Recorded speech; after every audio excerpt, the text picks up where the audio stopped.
पाकिस्तान और अफगानिस्तान के दरमियान होने वाले पहले एक रोज़ा मैच में कौमी टीम ने अफगानिस्तान न को सिर्फ शिकस्त दी बल्कि एक मुनफरद रिकॉर्ड भी अपने नाम कर लिया है।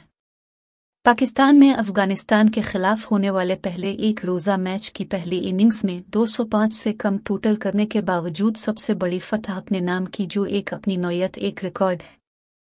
श्रीलंका में जारी सीरीज के पहले मैच में पाकिस्तान ने अफगानिस्तान को 142 रन से हराया, जो कि 205 से कम स्कोर करने के बाद किसी भी टीम की सबसे बड़ी फतह है। वाज़ेह रहे कि 2018 में जनूबी अफ्रीका ने 198 रन्स पर आउट होने के बाद जिम्बाब्वे को 120 रन से हराया था। याद रहे कि पाक अफगान सीरीज के पहले एक रोज़ा मैच में कौमी टीम ने अफगानिस्तान को 142 रन से शिकस्त देकर फतह हासिल की। श्रीलंका के शहर हम्बनटोटा में खेले गए मैच में पाकिस्तानी कप्तान बाबर आजम ने टॉस जीतकर पहले बैटिंग का फैसला किया। टीम को पाकिस्तानी कप्तान का यह फैसला रास न आया और पूरी टीम 47 ओवर में 201 रन्स बनाकर अलिफाट हो गए। 202 रन्स के हदफ के जवाब में अफगानिस्तान की पूरी टीम 20 ओवर में 59 रन्स पर अलिफाट हो गए।